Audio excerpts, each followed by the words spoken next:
Sveiki, mīļīši, šovakar! Tātad šovakar kāda tēma? Šovakar mums ir otrais viktorīnas jautājums. Izšķidāsim otro viktorīnas jautājumu. Tātad paskatāmies, kas mums bija otrais jautājums. Kurš orgāns pirmais cieš, ja organismā trūkst ūdens? Un atbilžu varianti bija kuņģis, smadzenes, aknas un muskuļi. Lielākā daļa atbildēja pareizi, tās ir smadzenes. Ja? Smadzenes pirmās cieš no ūdens trūkuma, jo tās ir viens no ūdens bagātākajiem un jūtīgākajiem organiem organismā.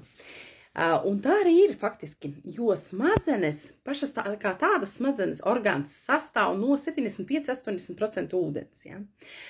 Un smadzenes ir ļoti jūtīgas. Viņas nevar uzkrāt ūdens rezerves, jā, pirmām kārtām. Un viņas ir ļoti jūtīgas, ja trūks, teiksim, organismā kaut vai 1–2% ūdens, smadzenes jau to jūt, jā. Var parādīties tāda migliņa, jā, var parādīties tādas nogurums, jā, var parādīties enerģijas trūkums, jā, var parādīties galvas sāpes galu galā, jā, no tā, kad vienkārši trūkst organismam ūdens, jā.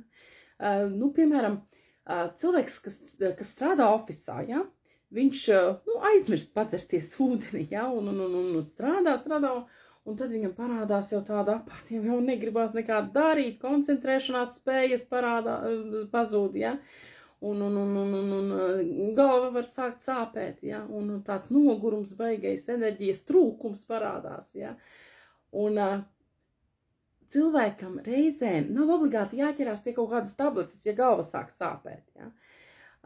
Paņem, izdzer siltu glāzi ūdens. Ja? Un pēc 5–10 minūtēm pāriet šīs galvas sāpes. Ja? Tāpēc, ka tas vienkārši organisms rādīja, ka trūkst ūdens, par maz ūdens ir organismā.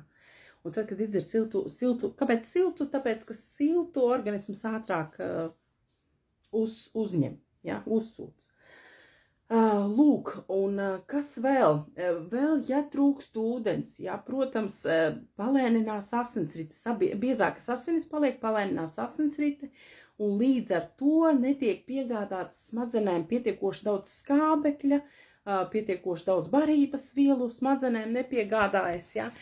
Un arī tas, ja, var parādīt kaut kādus simptomus parādīt, ja.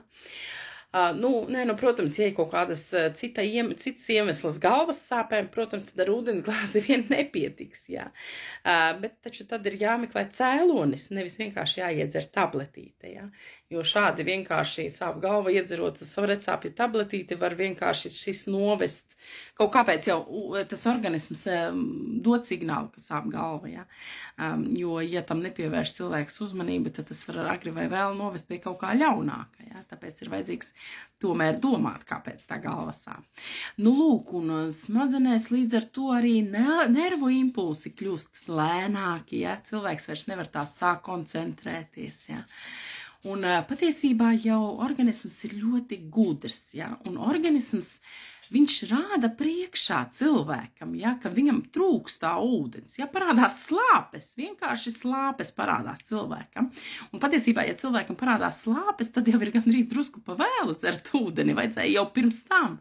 Nevajag nolaist līdz tam, kad cilvēkam sāk slāpt, ja. Un tādā ziņā, tā kā, vai jūs kādreiz iedomājāties, ka pirmais, kas ir, tas ir... Pirmais, kam trūkst no orgāniem ūdens, tas ir smadzenes. Tā kā dzeram pietiekamā daudzumā ūdeni, uzturam savu organismu veselībā. Un lai jauks vakars jums visiem!